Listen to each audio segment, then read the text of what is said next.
You're now listening to The Bryan Callen Show, rated the #1 podcast of all time. Of all time. Make sure you're ready, because this is the podcast where you are guaranteed to learn virtually everything. We are sponsored by Hover, and basically Hover is domain management made simple. All right, it's the quickest way to establish and buy a domain name. You can do it under 5 minutes, and if you've ever registered a domain, you know that companies just try to upsell you stuff you don't need. I don't know if that ever happens to you. It's like, you want this? You want this option? No, I don't. I just want to do this, please. I just want to buy one domain. Thank you very much. And here's the best thing about Hover. They have a no-hold phone policy. You don't hold. You just get to somebody. It's fantastic. So if you ever run into a problem, you just call Hover, and a real, live human being will answer the phone. Sorry, I'm getting excited. And by the way, you can get a .com domain, but guess what? You can also get a .net domain, which is totally underused. All right, so I always forget that.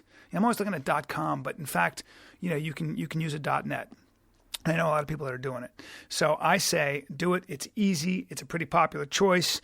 And it's got lots of domain names available. So if you try for .com, go to .net. It might be available. Very important. And by the way, they also offer Google Apps. You can add Google Apps to your domain. Basically, you get everything you already love about the full suite of Google's productivity apps: Gmail, Calendar, Drive, Docs, the whole package. You already love and trust Google Apps for Gmail's 25 gigabyte storage and collaborating with chat and file sharing. I don't know if you know this, but Google is a huge company, so you can be, they can be a little hard to get a hold of with your questions and concerns and support needs and things. But that's the best part. You get everything you love about Google Apps, but with the outstanding support of Hover. They make it easy, man. So I say it's a great solution for businesses. It's a very good company. Hover.com/Bryan, Bryan, that is. You'll get 10% off. Come on now. Let's get back to the show. All right, this is the Bryan Callen Show. And we have still too the loud, big Bryan. man, Mike Callen, calling in. Big Mike Callen is calling in. It's my father. Backed by popular demand, man. Every time I'm on the road, anytime I'm anywhere, I always get requests. When's your dad coming on, dude? That was my favorite. That dude is awesome. He's becoming a huge part of my stand-up, by the way. Apparently your fans sound slightly like Arnold Schwarzenegger. That's exactly right. I like Mike Callen. Do we have the man on the phone? Big Mike? We have him. We do. There oh, my God. Whoa. Listen to that voice. It's like the voice of God. The man's got a strong voice. He has a big cavity, as it were. Yeah. Mm-hmm. We just I read this book, The Sports Gene, and I inherited a lot of your slow twitch fiber, Big Mike, and none of your strength. So thanks a lot for that. Are you calling us from your estate? Yes, I am. And I just got back from San Francisco, so I am here for a few days before I go back to Los Angeles, where I believe you live, don't you? I do live there. Oh. Do you think you'll have time for your son, or no? I think that we should plan that well ahead of time. Oh, wow. That's crazy. I don't see any reason why we can't spend some quality time in 2014. Wait a minute. In 2013, this is crazy. I know. No, what I'm thinking toward the latter part of 14. My calendar is looking clear at that point. Why? However, I do have a lot of time set aside for your children. That's what I'm talking about. And your wife is. Wait, jeez. That was a very inappropriate. Yeah. Prima nocte, Big Mike. Yeah, Prima nocte. You know that in our apartment we have a beautiful picture of Amanda right on the mantelpiece, and people come in that don't know her, and they take one look and say, God almighty, where did she come from? Yeah. And then I explain my relationship with your wife. I don't say much about you. Yeah. It's not terribly believable. Yeah, I just don't like the way your voice goes lower when you talk about my wife. It's just getting very creepy.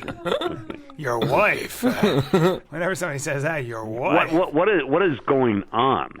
Well, I am still trying to get famous. That's not working out so well. I suspect it won't work out. But I podcast and I do stand-up comedy and I work out and I play with my kids. So all of those things are there. And I was in a meeting yesterday with a bunch of federal government officials, details of which we won't go into, but we were doing a little small talk.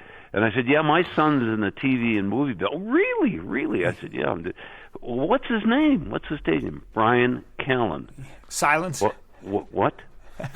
Bryan Callen. Yeah. No, you got to hold up a headshot. It's no. It's spelled with no, not Ryan. Brian. Yeah. It's spelled with a Y. I know. So we get deeply into that, and then I say, "Look, has anyone here seen Hangover?" Yes, that was a great movie. Which one was it? Was he the groom? Was he the? No. Which one of the four guys was he? Yeah. And then I say, Hangover 2. He fired the gun, and at the end, he was walking down the stairs and. Great description of my work. Yeah, and then the subject moves on. Yeah, he was in Hangover 2. He fired the gun and then walked down the thing. Thanks a lot. Oh, he must have been in Hangover 3. No. No, I was in another movie at the time called Ride Along, which is going to be a big blockbuster. So thanks for all the support. No wonder I'm such a mess. Listen, I'm there for you. I know. I appreciate it. I have always felt that at least when it's time for me to go to that podcast in the sky, that I'll have an opportunity to leave you with a few dollars until, that is, the latest bout of stock market decline, which means that little bit of largesse is going away. Well, I guess this podcast is over. No use for you now. Yeah, I guess it is. That's right. What is your take on this government shutdown, and is this a fight within the Republican Party? Is this an extreme element of the Republican Party not willing to play business as usual? And what's going on? Well, it's kind of interesting. It all goes back to the gerrymandering of these districts across the country, and particularly in places like Texas, where you've got a totally safe district for one party or the other. And as a result of that, it's really changed a lot. And you can't really envision the Republicans losing the House in 2014. Now, that for me, given my predilections, is not a bad thing. But what happens is, it isn't so much the general election that politicians fight over, Democrat versus Republican. It's the primary. And the primaries are where, so if you, for example, in a particular district, let's just take the one I'm sitting in right now, here in Utah, if you win the Republican primary, you won the congressional seat, because the majorities for Republicans here are 60 to 65. At times it's been over 70%. So you got a lock on it. But to get the Republican primary, that's where the extreme views rule the day. Mm-hmm. And their incumbents are challenged by the extremists. I'm not as scathing about the Tea Party, by the way. They're not a bunch of rednecks. It represents a popular uprising in response to the expansion of government. The problem is, and I talk to a lot of these people, and I sit and scratch my head and wonder, that they're willing to do almost anything to get the enemy. And the enemy here is, it's very reminiscent for me, being so much older than the rest of the audience. I remember very well the discussion in school, even grade school, of the communist, capital C, and how evil they are, Stalin, and how he kills people. That all happens to have been correct. But the tenor of those conversations and the absolute animosity towards another segment of humanity, which happened to be the Soviet Union, is very reminiscent today of some of these right-wingers' animosity toward the administration, Obama, and Harry Reid in the Senate. So this polarization is a result. I go back again, and I haven't seen anything in the press about this. The gerrymandering, it's the primaries that count. And so they'll do almost anything, because you can nuke the enemy if it's Stalin. Yeah, there's going to be some collateral fallout. So they will shut down the government, and they consider that a victory. But coming up here on October 17th, the United States government can no longer borrow legally, and it has a $30 billion balance. $30 billion to any one of us would sound like a fortune. Problem is, on any given day, they have a cash flow over $100 billion in and out. So they can run out of cash in a big hurry. And what happens then? All of the payments the government makes, including Social Security, servicing its debt, paying off maturing securities, paying its employees, and all that, comes to a sudden screeching halt. And that being the case, I'm not going to predict the implications because we have never experienced this before, and I'm not as arrogant as many of our pundits that say, well, it's no problem or it's the end of the world. Somehow we're going to have to try to find a way to muddle through. And you've got to be careful. And by the way, when we say we, really what we're talking about is the country as a whole. Well, and also the most vulnerable segments of the population, Head Start programs, Social Security payment stuff. Children who don't have anybody to take care of them when their parents work and the interesting thing about it, let's jump back for a second. When John Kennedy was assassinated, we're coming up to the 50th anniversary, and I remember it keenly well. Anybody my age or even a little younger remembers where were you when you heard about that. At that time, Lyndon Johnson took over, and he called together all of his cabinet heads, and they came out of the room shaking because Johnson was determined to keep the federal government's budget down below $100 billion. I remember that like yesterday. And that was only, at that point, about 12% of the total GDP of the country. Now we're talking about 25% of the GDP of a much larger economy. So the U.S. government is a huge part of the U.S. economy. Yes, and it was never as entrenched or as important to as many people. Now, those people wouldn't suddenly die of heart attacks when they didn't get their money. They do what we all do. I'm sure I'll get a phone call from somebody and say, I don't get Social Security. Can you help me out? And obviously I'll help them out. And will millions of other people, and we'll find a way. By the way, and that's why I'm saying let's be very careful about forecasting what's going to happen. You remember the sequester, right? Yeah. The sequester was a deal that the Congress cut with Obama, and that deal said that if certain things don't happen, we're going to suddenly and automatically reduce spending. Now, and during the debates, the presidential debate, Mitt Romney said, you got yourself into this mess, and how do you get out of it? And this sequester could be very bad for our economy. And Obama said that's not going to happen. That was at the third debate in Long Island. And when I heard that, I said, wait a minute. You have no control over whether that happens or not, in fact. Well, in fact, it's happened.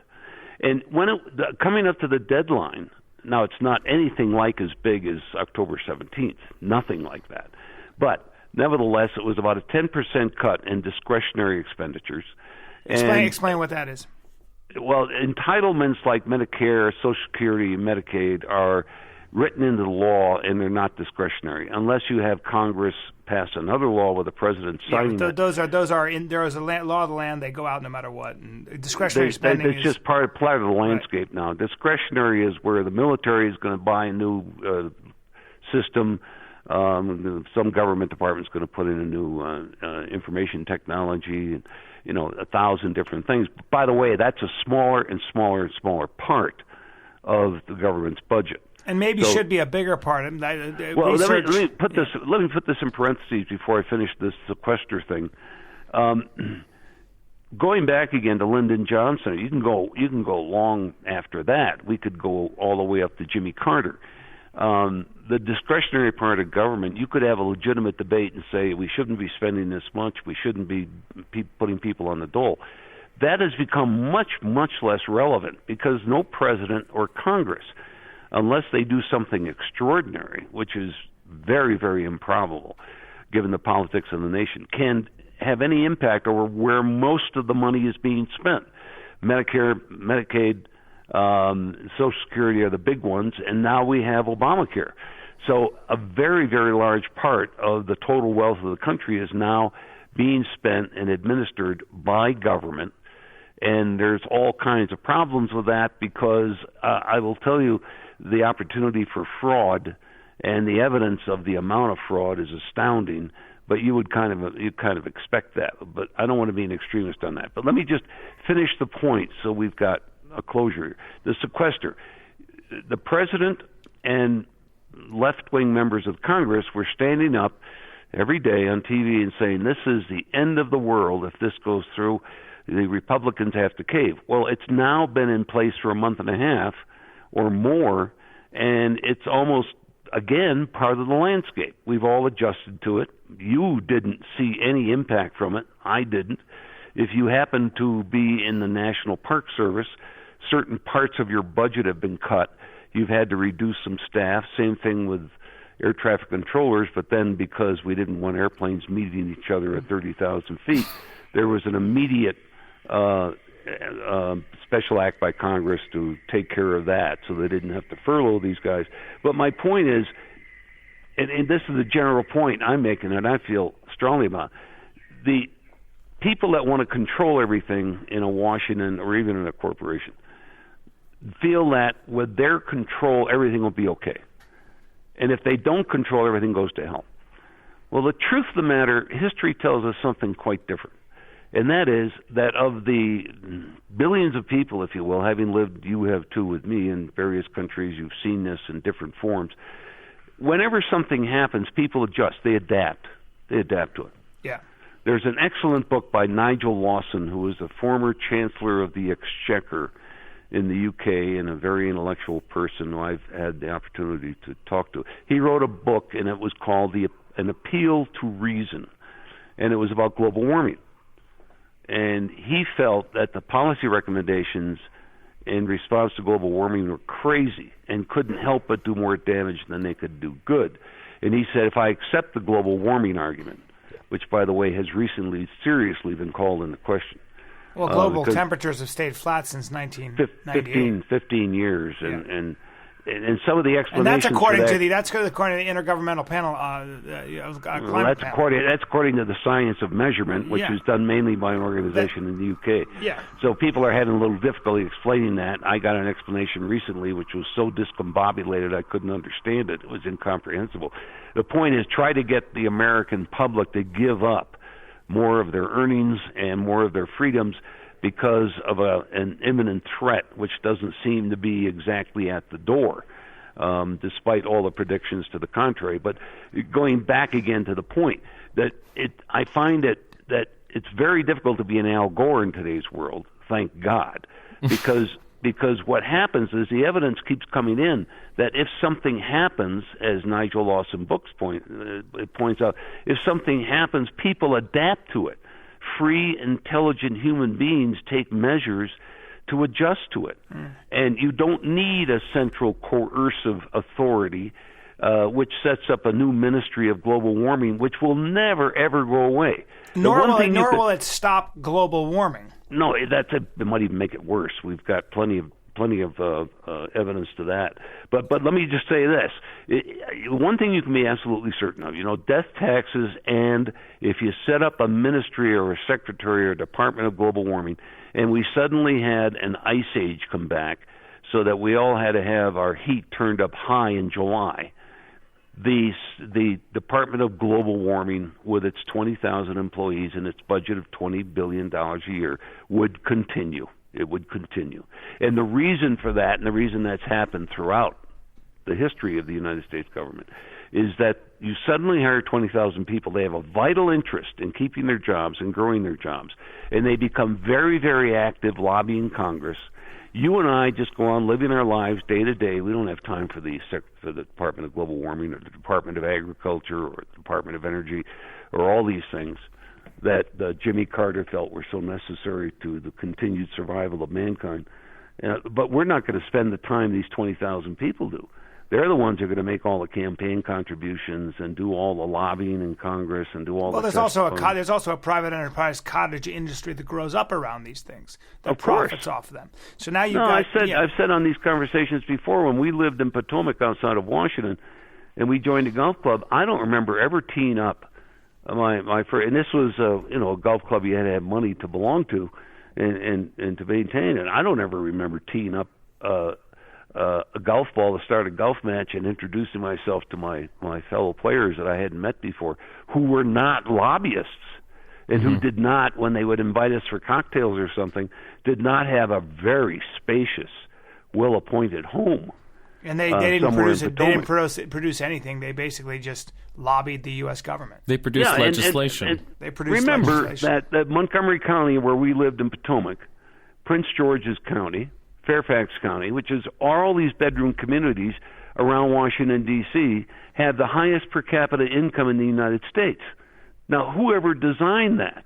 They didn't make. They don't produce anything. They don't produce anything we buy. They produce influence. Yeah. They produce influence. But see, how many of us have the time to worry about that? We hear it and we say, "Gee whiz, that's really bad," and go on with our lives. That's one of the downsides of democracy in general. Well, I mean, for the most part, the federal government for a long time has, in many ways, been rather ineffective and somewhat paralyzed before this.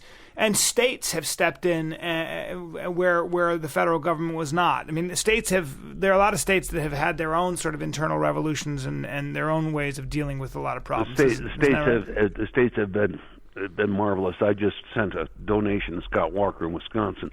There are a number of governors around the United States, by the way, not all Republicans, who have been very responsive. And it probably has something to say when you're smaller and have to respond to the people look at California. It's so damn big, you've got the same problem you have with the United States as a whole.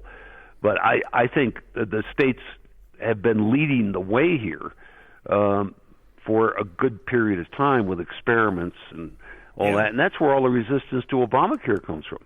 You know, the Supreme Court decision on Obamacare is considered a general victory for the administration. But there is one part of that decision that said you cannot make an expansion of Medicaid at the state level mandatory, which was part of the bill. And they said that's unconstitutional. You can't tell the states to do that. Immediately, you had a number of states, including the state of Virginia, by the way, that said, we're not going to expand that Medicaid. And we think there's enough fraud, 25% fraud in that. We think it's a big piggy bank for the greedy to dip their hands into what we call the rent seekers. We're not going to do that. And you have 22 states now that have taken that position. They're not going to. So they're not going to expand their own Medicaid programs because of fraud and because it's been such an incredible burden on their own budgets. And because they give the feds too much control, because the feds share in the amount of money that is put there. So they basically want to secede from that. They basically want to take care of their own health care issues. And the Supreme Court gave them the authority to do that. See, the federal government said, you got to do this. You don't have any choice. And the crowd in Washington, I mean, see, you've got well-meaning people and certainly intelligent people in Washington who have a different view of the world, certainly than I do, and certainly than Edmund Burke does. And I've said on this several times, read Russell Kirk's The Conservative Mind, which is a classic, written in 1953. Now, it's a hard read. Assign that, a reading on your reading list and spend the year on it, because if you read 10 pages every week, you're probably doing fine, but I think it's worth reading. But he goes through the history of conservative thought with Edmund Burke and all of those.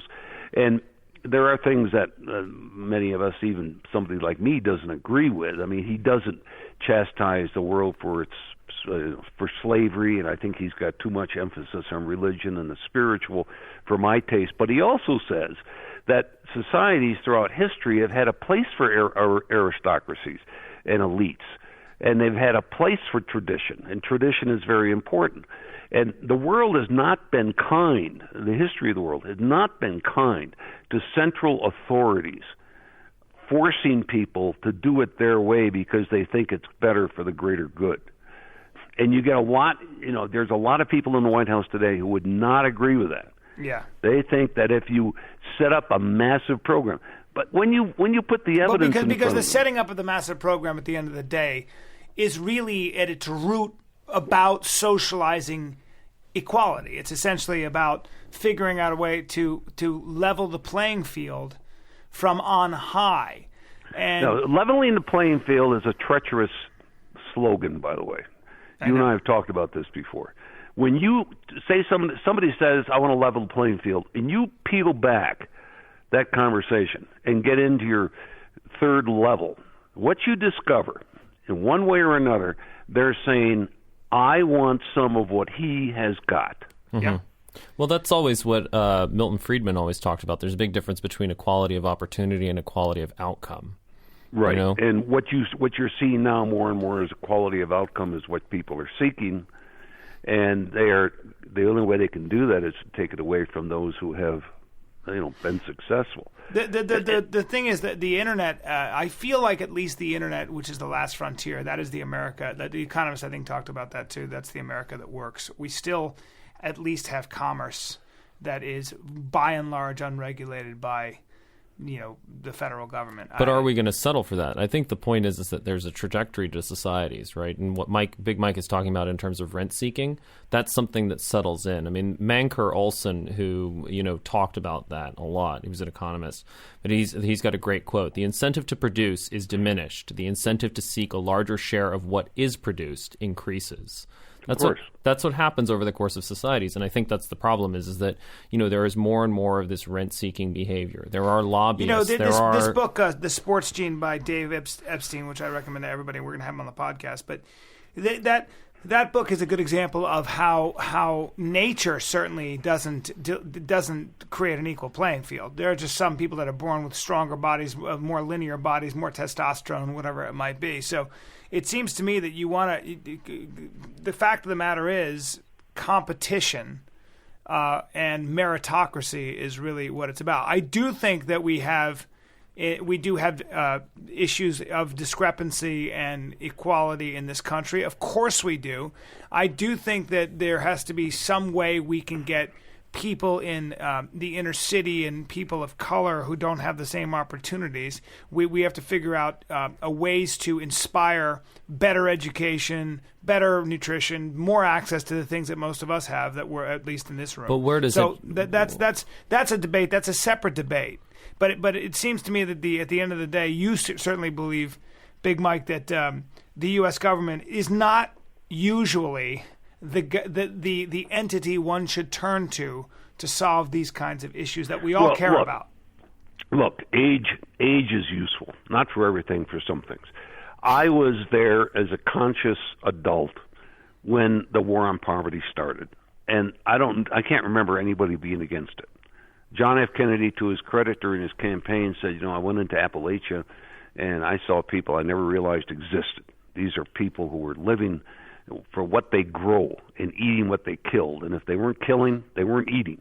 And how can this country, da-da-da. And there were great speeches that came out of that, and we all supported the motive. All right, let's fast forward now. I'm 73 years old. I'm looking back. I'm talking when I was 21. Now let's fast forward for more than 50 years. Okay. The other day I saw in the newspaper, and I was appalled. There are more poor people defined by the government than there ever have been right now as we speak. Okay. Now, so that would seem to say we have made no progress over the last 50-some years. And if you then look at the numbers, you'll see that between state, municipal, and federal programs designed to fight poverty, we are spending on an average of $100,000 per year per family of four, about 115 million families in this country. That's a lot. Well, we've got a vast bureaucracy which has been set up to so the money goes to that bureaucracy, not to the individuals. Not to the people. Now, if you are radical and you say, look, let's not cut taxes or stop spending, let's just send a check for $100,000 to every one of those families, and we have eliminated the poverty program. And then we can tell, I guess, several 100,000 at least, maybe over 1 million people to go out and find something else to do because what they have been doing hasn't been working. If you worked in the private sector all your life as I have, you get fired. I've been fired twice. Not pleasant. So have I. Made the adjustment. And I like what you said one time, Bryan. The many, many things you've said that I remember I've written down. Thank you. It's called wisdom. I collected sayings of Bryan Callen. One of your shows on TV was panned. You didn't do well. The Nielsen ratings weren't good. Right. And I said, not too bad. And you said, you know what I like about it? It's totally impersonal. It's totally fair. There is no politics. That's right. The people didn't like the show. And that's that. They don't know me. We haven't got any history together. There's no influence. Hey, let me tell you about my Uncle Charlie. The kind of thing you do on Capitol Hill. They just click the channel. There you go. There's and something I didn't better. pay anybody to vote for me. The way we do in Washington. Yeah. And the other field of endeavor that I enjoy for that reason is sports. Immediate feedback, and maybe you can have luck in one particular game, whatever sport. But over time, the best are going to win, and the feedback's immediate. There's no politics. There's no old boy network and all that crap. But when you get into the political arena, everybody builds a vested interest and goes for it forever. I want to tell you one quick thing along these lines, switching the arena a bit to foreign policy. Your mother and I took a trip with Madeleine Albright before she was secretary. And before Clinton was elected. Clinton's Secretary of State, everybody. Yeah. We went through and the first female Secretary of State. Yeah. She was a faculty member at Georgetown at that time, which I was on the faculty of. And we went through Eastern Europe and traveled around. We had the U.S. ambassador to NATO with us and some other luminaries. There were probably about 20 of us. We went to Prague and saw where she lived as a young girl and all that. One of the people on this trip, now this is after the fall of the Soviet Union. The wall came down, the Soviet Union was in total dissolution, and the whole purpose of NATO was to combat the European threat that the Soviet Union represented with its massive land army and so forth. There was one guy on this trip who was sent by NATO, in fact by the Department of State, representing NATO, and he was explaining to us at every meeting in every country why NATO had to continue. We cannot dissolve NATO just because the original purpose that was established has gone away. So, and this is what government always is. It is so much fun to suck off the taxpayer, who is, by the way, anonymous, invisible, an abstraction. But we're getting all this taxpayer money, even if we have to wait for it and borrow in the meantime. And, boy, that's fun. That's great. Now, the idea that we should go out of business is unthinkable. Well, and doesn't this all come back to money in politics and campaign finance reform? Like, as Lawrence Lessig, this book that we always talk about, Republic Laws, talks about the idea that as long as it's about 130 fundraisers in Washington, and Washington will always be an economy of influence where good people behave in a corrupt manner. I mean, how do we solve this? How do we fix this issue? You know, Bryan, you can walk across I-95 in rush hour with a blindfold on, and there is some probability you'll make it across alive. You're talking about in Washington. I mean, if you're trying to, Thomas Jefferson said once, if you want to make enemies in Washington, change something, because there are so many vested interests, and it's much worse now than it was in Thomas Jefferson's time. Isn't that a good thing in the sense that they'll cancel each other out? Well, no. It can be a good thing, but you see this standoff. Here is something to be very careful of. People will increasingly be saying now, we've got to get something done in Washington. And right now we've got one side in Congress that won't permit anything to be done, the other side in the White House and the Senate who want to do these things. We've got to get these things done. No, we don't. We do not need to get 95% of what they want to get done. We got all that stuff done. We got a Department of Energy, so of course we immediately solved all our energy problems. What does the Department of Energy do, and when was it in? Regulates the production of energy. What it was originally designed to do was really quite narrow. What it does now is everything. It's into absolutely everything. It's got a venture capital fund that primarily promotes and invests in renewable energy projects. Right. And as Larry Summers says, we're the government, meaning we're the crappiest investors in the world. The whole problem with government is there's no competition and there's no incentives. It's all a big managing up. I don't blame the people, but it's the natural structure. And the big problem we have with our president is well-meaning, intelligent, all those nice things. He has never had to compete. Think about it. And where he did compete, in the university, at Harvard and so forth, just try getting his transcripts. I mean, they're locked up in Fort Knox, underground. Oh, really? Oh, yeah. No, nobody's ever been able to find his transcripts because there would be a natural desire. Was he a top 10% guy? Was he a really good student, but you're not going to get that information. And as near as I can tell, the only time he's had to compete on what you call a level playing field is when he was in those kinds of situations. Otherwise, as a community organizer, he was a speaker. He was somebody who would rally people, protest, listen to Jeremiah Wright and all that kind of stuff. And there was never any competition. Now, he did compete to become president, and that's one hell of a competition, and I'll grant it. I'll grant him full credit. But he doesn't know anything about going out there and trying to get people to come and buy your product when you've got somebody else trying to do a better job at a lower price. So you would rather have a president who had to go out there in the real world as an economic animal and compete and win. I mean that's like someone like, for example, that's how I see the world's progress to have been realized. The progress we have. But Big Mike, I see Western history as nothing more than the progress of human liberty. Absolutely. But in the same way, even if you did have a person like that, let's imagine that you get this figure who has really had to go out and compete and sell and all of that sort of stuff. Once you take that person and you put them in Washington with campaign finance, can they be that same person? Or probably not. Probably not. I think that's the problem is that incentive structure that's set up in Washington is going to poison even the best possible leader. Yeah, and so therefore I lower my sights, Hunter. What I say is, before you pass a law in the name of, quote unquote, getting something done, whatever the hell it is you want to do, before you do that, take the Edmund Burke attitude. Remember, you will never, ever undo it. Mm-hmm. You are getting married. You know, a relative of mine said to me a while ago, I want to hire so-and-so. And that so-and-so just happened to be a member of the family. And I pointed out, just remember, maybe you want to do that.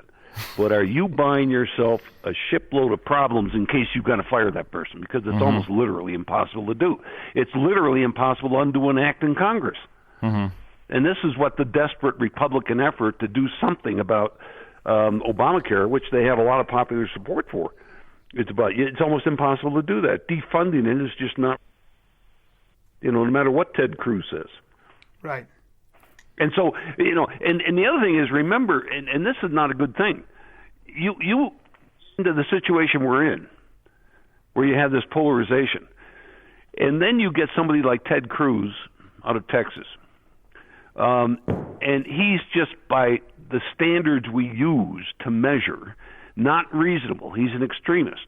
And you're giving the other side all kinds of ammunition. All you have to do is listen to MSNBC. Every time the name Ted Cruz comes up, which is often, they're just taking shots at what an idiot, and using him as an example of these crazies on the other side that you people have to fight to get out of office. It doesn't do any good. No, you're not dealing with the substantive issues. And now, Big Mike, let me ask you, so there's the immediate, obviously, what's going on right now, this immediate situation, but what do you think is the sort of, if you look back from John F. Kennedy, going through the present day and going forward, say, 30, 40 years, what trajectory is this country on? Well, it's on a trajectory right now to become a European social democracy where government does 50% of all economic activity. Now, when people point out, and I was at a debate on this subject, in fact, participated, that, well, that's not the end of the world because you're not talking about a Marxist state and so forth. And they use Germany. Well, look at Germany. It's in that position. We are not Germans. If we were all Germans, there would be some validity to that argument. Right. We're not Germans. We are an incredibly diverse population. We've got communities which have not made a whole lot of progress. Charles Murray, with his astounding book, Losing Ground, made an excellent analytical argument that the African-American community has not been served by the federal government. In fact, a lot of the progress that was being made stopped cold when a lot of these programs were put in place. A little anecdote to that. Mr. T, who does a lot of work for charity, and I was at this children's charity thing, and I saw him in the supermarket, and he's really a great guy, from Rocky. And he said, he was telling me a long story. He said, well, my father couldn't stay around in the household because, they told him to leave because my mom would make more money from the government if he got out of the house because she was a mother with dependent children. So he left. Exactly. And he said that happened a lot. And I was like, wow. Well, you get well-meaning people, and of course, I probably would have been one of those people saying, sure, you can't have poverty. When I was in Baltimore, I was like, we got to do something, man. And the issue is, what do? You got to be very careful with what you do. Sure. And they might have made a difference, by the way. Some of those programs did make a difference. So, Yeah, well... Yeah, but I mean, you look at the history of what has aid done in the developing world. I mean, there's a lot of it disappears into that bureaucry. I mean, there are all those stories about aid that tried to go to Afghanistan, and it comes back to a philosophy: do the poor or those that are in need, do they need more bread or do they need inspiration? Right? Teach a man to fish. We have to be careful about sound bites, but here's a great one from Milton Friedman. He said, if you pay people to be poor, you're going to get poor people. Yeah. Mm-hmm. Yeah. And look, there is a certain incentive to remain poor because of the numerous programs we've already talked about. And I was, at one point in my life, poor.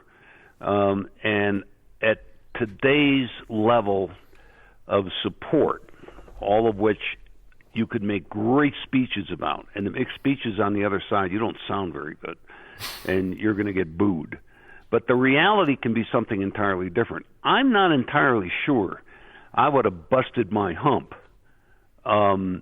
except your mother would have made me with a whip. But I'm not entirely sure I would have busted my hump so much if the living standard I could have maintained doing very little work, and I am very close to some people in this situation exactly today, if I had been receiving in one form or another the kind of support that's available. I mean, if your life, it's interesting to me because what you want to do in life has something to do with the vision you have of the potential in life. Of course. If you would want to go out and travel the world and see the animals in Africa and the monuments in Europe and all that type of thing, then the support you get from public sources isn't going to do it for you. On the other hand, and I was at this point one time, your life, and I know people at this stage right now, your life doesn't go beyond your flat screen TV with the sports events that are played on that throughout the year. And by the way, the system is feeding you more and more as it expands the number of games. And now you might note, if you're an NFL fan, they now have Thursday night football, so you don't have to wait so long from one week to another. Thank they have God. Monday night football and 5 games simultaneously on Sunday, and all this stuff. So you can absolutely surfeit yourself. Yeah, which is what I have a feeling you do. But keep going. No, in fact. Wait a minute, Brian. I got to go. Got to cut this short. I got to exactly. go to the NFL life. Hey, you've got an appetite for football. But it's seductive. It's very, very seductive. By the way, wise ass, I'm retired. But it's seductive. It's very seductive. Yeah. And I know people that I have never received any communication from them that wasn't about their favorite team, whether it won or lost, and then you're joshing back and forth. And the sports bars are filled with these people. So if that is the extent of your perspective, of your aspirations, then these government programs are just exactly what the doctor ordered. Mm-hmm. But that's insidious because when it wasn't available when I was a kid. I mean, come on now. You're indicting sports fans, for Christ's sake. That was a terrible example. For God's sake, just because a man likes football doesn't mean he doesn't work hard. But anyway, am I permitted a rebuttal? Yes, you are. Yeah. Sports fans, about 90% of them, I'd say, are hardworking folks that have rounded spectrum of activities in their lives, but sports is a fun part of it. One guy yesterday I was working with who struck me through the meeting we were having is very analytical and very smart, very much with it. After the meeting, we were saying goodbye to each other in San Francisco, and I happened to mention, he said, they see that building, if that building were taken away, it's just going up now, but you could see the new baseball park in San Francisco. And I said, yeah, well, he said, the Giants haven't done very well this year, so who cares? he went into about a 5-minute detailed analysis of the teams, the strategy, the trades they should make. So here is a guy whose life is what he does in business very successfully. And in the course of our meeting, it was clear that he has other interests and does other things. But he also had sports part of his life. But isn't that sort of team loyalty one of the things that sort of paralyzes Washington as well? Aren't we now? I'm on this side, you're on that side, and that's just the way it goes. I mean, is this really a battle of ideology, or is this a battle of? Well, there's an interesting phenomenon that happens. You get elected, you go to Washington, you're full of fire, you're an ideologue. You hate the way they run this place and so forth, and come back 3 years later, you're one of them. Yeah. Mm-hmm. Yeah, that's right. That's right. That's exactly right. And really then, I think the challenge is to figure out a way to, and I think the internet may very well be the answer to this. I think that technology may very well make it likely that there are candidates that are going to be able to run for office. Maybe not, the big chairs, but at least, local office and things, and it'll start there. Who become very good at developing and creating their own constituency through various mediums, like say even a podcast or whatever. I could never run for politics. Way too many skeletons in my closet. But I really do think, and I hope that we no longer, as people, when we want to run for office, are beholden to the sort of fundraisers and the infrastructure that exists in Washington and in state capitals. I think that technology is going to liberate us from that problem. But if you look at, one of the arguments that often is made about campaign finance is that, some of this regulation that has meant that you have to rely much more on small donors means that you therefore have to spend that much more time fundraising. Of course. And, if you look at the sort of donations that are coming in over the internet, they tend to be extremely small. Yeah. And I think, I have a friend of mine from college. She's running for political office, and I get a million emails from her every day about this and the latest. That's not an effective way. And so the answer then is there will be, right now, that's probably why it's not happening. I think that there will be a time when it becomes very easy to essentially get your message across, pure and unadulterated, and develop enough, at least, momentum to run for office and get elected. Bryan, here's a question that I muddle around with, and you're going to get all kinds of nasty feedback. So I'm asking a genuine question. I met somebody about 2 months ago in connection with a charity I work on. And this person struck me as uninformed, what we would call a low information voter. And I suddenly, I don't know why, but I asked this person, I said, well, what do you think of the vice president? What do you think of him? Didn't know who it was. That's right. Yeah. That's right. Didn't know who it was. Now, I live in LA. That's the norm. That particular person has access to the internet. All the information's out there. Yeah. I would be very surprised if this person can read beyond comic book level, and we're talking about somebody in their 20s, right? Mm-hmm. Now, how much you make information available and how much they go and take is two different things. And my question is, should that person who doesn't know Joe Biden's the vice president be allowed to vote? Yeah. Well, everybody talks about this, and they're at least within their own mind. I mean, I spend enough time in this country traveling. I meet some fantastic people, and I always say that I'm always surprised at how smart and how informed actually somebody from what you'd call a flyover state is. They know a lot more than I do in a lot of instances, especially in how it pertains to their own life. However, you also meet another segment of the population that shouldn't be allowed to vote, because they're so ridiculously uninformed. But at the same time, that's not the democracy. It's certainly not what the founding fathers. Although the founding fathers is a little murky because they said you had to own land. But the answer is if you believe in democracy, and you have to allow everyone to vote. Here's why. Yes, somebody may come in and be, physically look terrible and be just sort of this, whatever. But you have no idea how much they actually know. There are a lot of people that it's basically the danger of judging a book by its cover. There are a lot of people that don't have a dime, who are slovenly and who are, who may not know who the vice president is, but they have some wisdom. They know exactly what it's the difference between right and wrong. They have a sense of fair play, and so if you made me emperor of the world, the temptation would be to say, you can't vote, you can. I do think there's some merit. I do think there's merit in asking voters at least to take a 10-question quiz, but then you have to ask yourself who writes up that quiz. Yeah, Bryan. And how relevant is it? Right? You have to ask yourself the last time in American history where we had a test that you had to take in order to prove your eligibility to vote. How did that work out? It's called the literacy test. It's called Jim Crow laws. Yeah. The point is that, how do you decide who knows what? How do you decide what standard do you use? Yeah. The point is that somebody maybe not have the actual facts, but they have a good read on whether that's a fundamentally decent person or not. Of course. I've run into many. I travel the country. I've run into many a manual laborer who maybe hasn't read any books, but is in a lot of ways a lot smarter than Absolutely. I am. And that's the danger. I am definitely not you make me the emperor, and we all, like everybody, I think I have answers for lots of problems, but I don't want to take that responsibility. The one thing I've learned is that I believe in democracy, and I believe in the fact that there is a wisdom to crowds, and that this messy thing called the democracy, the Constitution, this is messy, but at the end of the day, I think it probably works better than any other system. Well, and I think it goes back to what Lawrence Lessig said in Republic Lost, quoting from the Federalist Papers.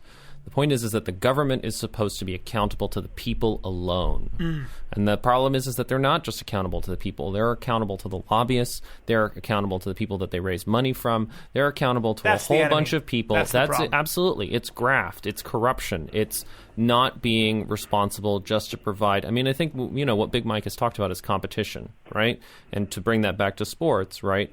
You have a referee there to ensure the best possible competition, right? You can't bring a gun on the field, right? And, but you also don't want so many rules that the whistle is being blown every 2 minutes. Yeah. And the point of the government is to provide an environment, a field, where maximum competition is maximized. You asked a question one time, Big Mike, about that I loved, which was, and it comes from a book, and I can't remember what you'll tell me. Who would you rather be ruled by, the Harvard faculty or the first 2,000 names in the Boston phone book? If you believe, that's a William Buckley. That's a William Buckley postulate. If you believe in democracy, you have to say the first 2,000 names in the Boston phone book. And you're probably wiser for doing so. Yeah. So the answer is, I'm afraid I have to grant that person in his 20s who might be a moron. If you want competition, don't get tenured professors from any university. Yeah. Because once they're tenured, they don't have to worry about competition. They become terrible teachers. My whole life experience, every time you see somebody who doesn't have to compete, you see a deterioration in performance. And that seems logical to me because the motivation disappears and so forth. So if you really have to compete hard, and you're allowed to lose, but as long as you can lose and you live another day to come back and try again, which is, again, the business model of sports franchise. So long as when you lose, Stalin style, you're not shot and you disappear. Losers, it's life and death. It's not supposed to work that way. And a lot of people that have failed in business, for example, I think I've said this before, people underestimate how many failures there are in business. They look at the big successes of Jobs and Gates and so forth and say, look, those guys shouldn't be so rich, shouldn't make so much money. You don't understand that there are about 1,000 people that have tried and tried and tried again and have never been able to get over the hurdle. And that's a good thing as long as they keep trying. Now, I have invested quite a lot of your money, future money, in various ventures. And every one of them has failed. And they all sounded great to me. I hope this podcast takes off. And I am not doing that anymore. Send your money to 1-800. There's a little something left, Bryan, a little something left. So if you can push me under the bus, you can accelerate. Believe me, I'm coming to visit soon. Yeah, I know. Now, let me ask you, but if I were to make you, this is always such a silly question, but I love these questions. If I make you emperor of the United States for one day, one year, give me the first things that you would change. What would you do? And if you could, and you may not be able to do anything. Day one, if I didn't have to deal with a whole bunch of vested interest, I would reform the entitlement programs so that a guy like me, for example, does not get Medicare, does not get Social Security, and some of the other programs which I do not get deductions of my mortgage interest. Now, I wouldn't say, okay, guys, as of tomorrow, this is all over. I would phase that in over a 10-year period, nothing less than that, because the economy and the society has become so structured around these realities of today that it would be unfair and I think unworkable. You know, it's interesting. I just finished Catherine the Great by Robert Massey, which I would recommend to anybody, not even so much because you really want to know a lot about Russian history, which may be something most don't care about, although I think there's a lot of instruction in all history. But one of the things that was interesting is we think of czars and tsarinas, especially back in the 1790s. Czars and tsarinas were basically the absolute rulers. The autocrats of Russia, the empress. She was the empress. The word czar comes from Caesar. Yeah, Catherine II. And good insight, Hunter. Now, she wanted to change the serf system. She had a very good dialogue for her entire life, her entire reign of 35 years, with Voltaire in France, with Diderot, who came to visit her. And out of all these conversations, these great European intellectuals, she came up with a rather massive constitution she actually wrote herself on how to revise and restructure the serf system, which nobody today could even believe existed, whether owners had the right of life and death with no recourse to the serf over any one of them. They were chattel. They were owned. Yeah, they were even worse than our slavery. An indentured servant, or was a serf a slave, basically? No, they were total slavery. Wow, they really? were owned. They couldn't leave the land. They were right. Yeah. Wow. And you know, Tolstoy found out how difficult it is to get these people to free themselves even when they were given license to do so. But that's another subject. Catherine wrote this thing up and sent it to her. They actually had parliaments and dumas and so forth without a lot of power. But when she was attacking their vital interest, which was the serf system, she could not have sustained her position on the throne trying to push this through and signing a law. He didn't have that authority. So what I'm getting to is, you said if I were empress of the emperor of the United States, and what would you do? I wouldn't do things that I think in the long run are going to be good because I have a total authority. There is no such thing. I'd be overthrown. I'd be shot. My house would be burned down. People are not going to... Numbers count. You would be dealing with hundreds of millions of people who are being deserved or being injured badly. And people resist injury, and they'll do anything. And we've got a history full of monarchs who were assassinated, including a number of czars and several of our presidents. So you don't do it that way. That's not real. But I would, over a 10-year period, means test all of these entitlement programs and make people like me pay their own way. And by the way, I wouldn't necessarily reduce or eliminate the taxes I have to pay into the Social Security system, because a certain amount of progressivity is a good thing. But I would also I would reform the tax code. That would almost be the first thing I do, and I would introduce a flat tax. But I've seen very good studies done by 2 think tanks that would demonstrate that a flat tax is going to increase total revenue to the government. But I wouldn't have to do that if I reformed the entitlement program. And I would be autocratic in getting rid of all the special interests. I mean, I just would. Remember, I wouldn't have to deal with a Congress. And I don't think that an autocrat, I would only want that job for maybe 15 years. And then I would want to go back to the system. I said again. a year, for God's sake. Where the hell did you get a 15 years? I'm not making you the because emperor. if you only do it for a year, none of the stuff's going to be implemented. I'm not. Listen, man. You just made me the emperor of the United States. Show some respect. Yeah, you did. It's gone to your head. Bite stuff. How about your imperial absolute majesty? Power. He wants 15 more. He wants 14 more years. I give the guy a year, and he wants 14 times the power now. You give me a finger. I want your hand. I was going to say, I mean, what an example of how power corrupts. Absolutely no sexual innuendos. Even Big Mike is corrupted with one question. Think about those Washington politicians. Big Mike, as always. And by the way, my deal with the government is that I would have two things that would be paramount. One is I would prevent monopolies, and two, I'd provide for the security of the country. That would be pretty much. I would not get into the economics and how it's structured and take over industries. And the auto industry in this country would be in a very different position if I had been in that place. I'm not going to deem or coerce different structures on the economy. I don't think we necessarily have to make cars that are better than other cars. What about banks? Banks have to be regulated as long as you're going to guarantee deposits. That's what I was doing in San Francisco.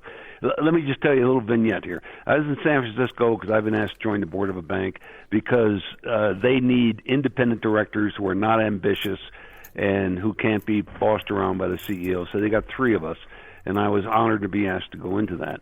And we went to the FDIC in San Francisco, the regional office, with about 10 people from Washington on the phone. And the people that were proposing and sponsoring this, some heavy hitters here in the U.S., made their pitch. And one of the guys from the FDIC, and I was proud to hear this, frankly, he said, Mr. Blank, there's one problem with your application here, your proposal. You are asking the United States government, the FDIC here, to take on additional liability and guarantee the deposits that you would take, right? Mm-hmm. That's the whole reason you're here. Yes, of course. What are you doing for the public? We understand what you're doing for your particular customer base. We understand what you're doing for you who owns the place. What are you doing for the public? What is it that the commonweal gets in return for the government issuing these guarantees? I tell you, that was one of the most refreshing statements. I love that question. I love that question. That's why those guys are there. You know, that's very different from my experience with elected officials on the Hill. I loved it. So we've got to go back to the drawing boards and come up with a different proposition. Wow, that's the way regulation is supposed to work. Yeah, that's good regulation right there. I appreciate that. That's good stuff. I like that. I'd like to get one of those guys on the podcast. And I overheard one of the chief FDIC guys. I don't know if he knew I was listening or not, or I was within earshot. He said, "Are you sure you're going to be able to live with Callen as a director after a 2-hour meeting?" That's it. That's what I'm talking about, Big Mike. I like that you. When I asked you when you were available, and you said we worked out a time and a place. I said, let's shoot for Thursday morning. Before we had you on here, and you said, "I remain your humble and obedient servant." As always. Yes. Yeah, until he's Emperor of the United States. And then he wants 15 years. I give the guy a year. Yeah. Amazing. Well, I'll tell you, no, I'll take the year, because with autocratic authority, I'll simply elect myself or appoint myself. Yeah. You see what happens? Say it's a time of crisis, you know. My God. My God. Yeah. You know what? He's way bigger than Napoleon, but he's got the same mindset. It's a crisis. Big Mike, I want to thank you for joining us. Once again, you are, as always, still the most popular guest on the BCS. Listen, I'm in love with your wife. Well, Jesus, this is getting very awkward, man. Look, and now that you're the emperor, I guess she's yours. I love taking her around and showing her off, because when you're here and we went to that music party and things, I always get people that say, "Geez, your daughter-in-law is really gorgeous." Yeah, I know, and you take credit for it. You say, "Yeah, I'm a wealthy man." Like the old monarchies of Europe, I selected her for my son. That's exactly right. The way to do it. Well, you know what? If nothing else, we've outed you as a true a closet monarch. And you don't have to have any doubts about that. That's what I like to hear. The only way to go. Thanks all for right, guys. Thanks for all the invites. Thank you so much, Uncle Mike. We'll talk to you later, pal. Take care, guys. Later. Awesome. Always. Big Mike, as always, the man. Rolls deep. Rolls deep, man. He rolls deep. I'm going to do the Joe Rogan podcast, everybody. So I'm going to be talking about this podcast. I'm a man's podcast. All right, everybody. Love you. You've been listening to The Bryan Callen Show. Be sure to visit BryanCallen.com for information about this episode, as well as past and future episodes. You can follow Bryan on Twitter @BryanCallen and like him on Facebook. Go to Facebook.com/BryanCallenComedy. Thanks again for listening. We'll see you next time.